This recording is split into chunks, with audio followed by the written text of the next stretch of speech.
heard this voice telling me, you got.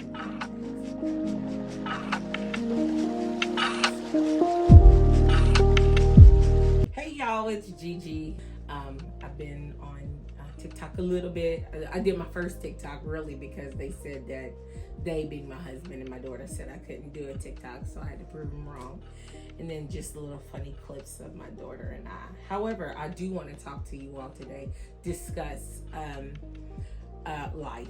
So, you know, there's a lot of people believe a lot of different stuff. You have controlling people out there. You have just all different types of people with their own belief, their own way of living life. And the way I grew up in with a controlling mother, and then soon sister, and all of that.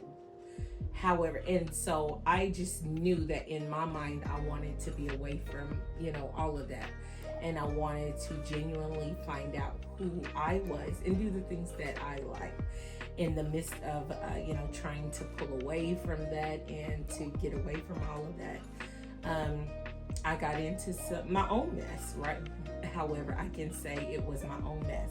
And then so we have people out there that have just a mixture of goulash of things, beliefs, and things that they do, and the ways, and so with all of that, just trying to figure out who I was, and listening to this person, this encouraging video, or this rap song, just out there in the world, I've messed myself up, people.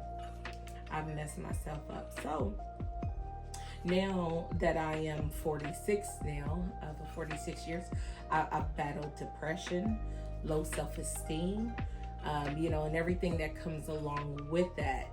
We know that depression, I didn't take medication to get out of it. I trusted the Most High God. That's who I trusted.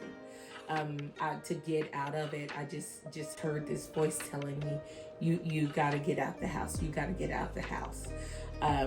And then so I joined a church. It was a very large church. I joined the usher team. I joined the liturgical dance team, all throughout time. And I also joined the ministry. I worked in the little daycare the second Sunday of the month. It was my time to work with the little children in the daycare, so the adults could go to church. I was there 13 and a half years. And I just remember, I was in praise and worship before church and clapping, and I was just looking around, and everybody was singing, and I said, Lord, there's got to be more to life than this. There has to be more to life than this. And that was probably not what the best thing that I could have said at that time, because he showed me that there's a whole lot more to life than this. I got into it with someone at the church. I didn't understand it, and I'm like, but because I say word is bond, and so apparently I somehow have offended this lady, and I got into it with her, and then shortly after, my vehicle broke down. And after my vehicle broke down, I didn't have a way to get back and forth to church. So I did watch the church online and paid my tithes and offering online. But how many of you all know it's not the same? The atmosphere wasn't the same. You got to be around people to get out of yourself, to get out of your emotions, to get out of you. It just wasn't the same. So after months of watching it online, I finally told a friend of mine, I said, it's time. It's time that I join church, another church. What I joined was, everybody says, I go to church, I go to this church, I go to that church. I don't go to church. I joined a ministry. My pastor does not preach. She teaches. She teaches a message is what she teaches. Either you get it or you don't. But if you're out of line because you don't get the message, because the Lord didn't deal with you over the pulpit, then you will get it. in front of everyone. And but now I've been at the ministry, I don't call it a church. I call it, to me, it's a ministry. It's a soldier building ministry. And not saying that because you got to be hard in the ministry. You're militant in the Holy Spirit, not, as a person, like if you were in the Marines, like my son was. I have 5 children. I've raised my 5 children. I was a single mother until 4 of them were definitely grown and out the house.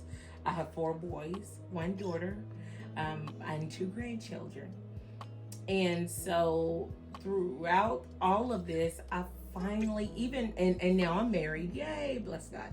Now I'm married, but I did have to stop and say, what is wrong? Let me tell you something. I've been married. I just got married last year, so it ain't like I've been married for a long time. But I've noticed that being married, which I've heard before, it brings some stuff out of you. It brought some stuff out of me that I did not know was there. And I guess you would never know, because if you're not being challenged by another person, then you don't know it's there. And I finally, what made me stop and think about this is, my husband and I had a conversation, and I was telling him how he was wrong and he doesn't communicate and he doesn't do this and yada, yada, yada. And you know what he said to me? He was like, I was just going off of a conversation that you and I had. Meaning that him and I had already discussed one thing, and automatically in my mind, I changed it. Where did I go wrong? But I forgot. I didn't forget the conversation. I just kind of dismissed it, I guess, for lack of better words. I don't know. But I had to laugh, and then he laughed too. I'm sure he was laughing for a different reason, and apparently this is something that I do a lot. But I had to laugh, and I said, you know what? Maybe I owe you an apology. And I said, I apologize because I was wrong. We did have that conversation, but I still have residue of the low self-esteem. I still have residue of being out there in the world and getting a mixture of men and a mixture of thoughts and a mixture of beliefs and a mixture of all this other stuff that, that now I'm depending on the Lord to get right. I never wanted to be one of those people that messed up in the world and then came into Christianity and the Lord will have to fix me. But guess what? Here I am, and that's exactly what I have to do now. So where did it all go wrong? Why am I like this? What happened? What happened? Because when we're kids, we're little big kids, when we're babies, we're starting off with a clean slate, right? And then a lot goes through my mind. Matter of fact, I had to take notes. So a lot goes through my mind. So as a kid, you're innocent, and then your parents raise you.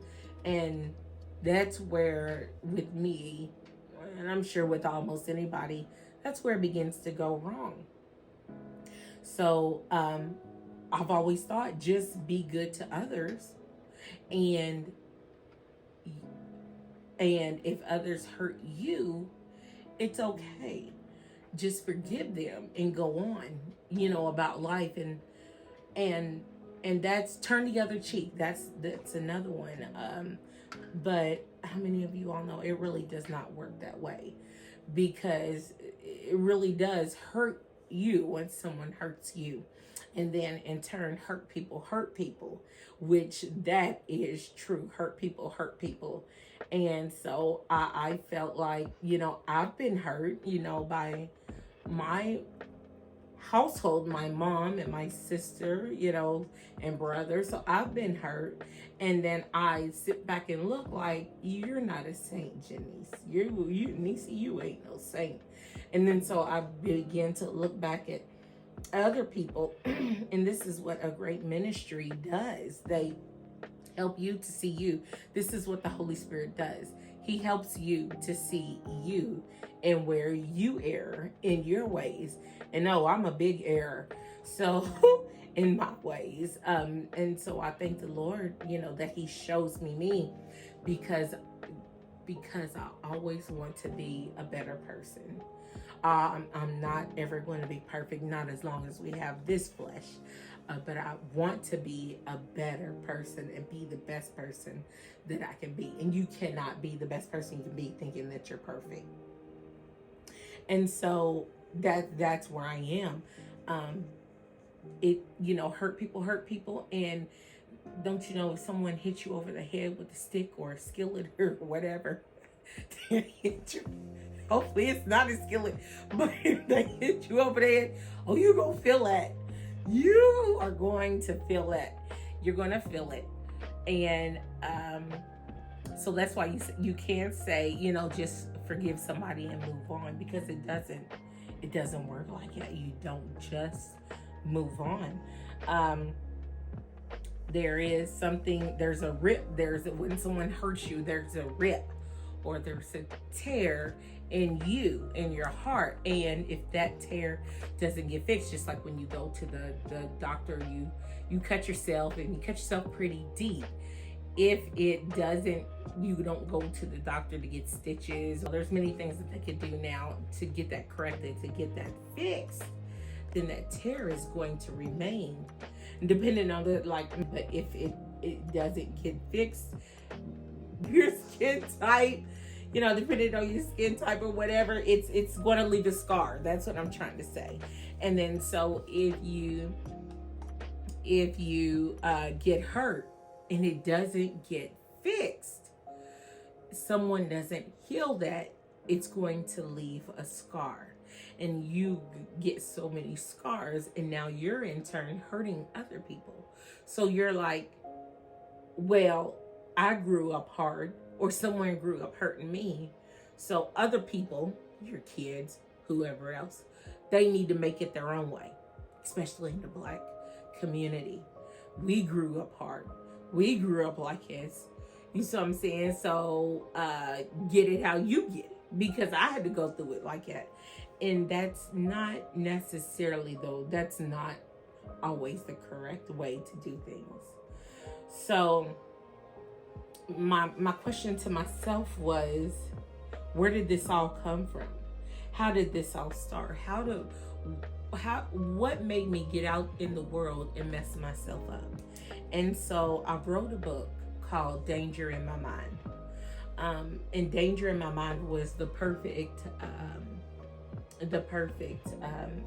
title for this book, because really it's all a mental battle, especially if you've dealt with depression. And in this book, I definitely discuss where it all started. I discuss my depression. I discuss, how I overcame my depression.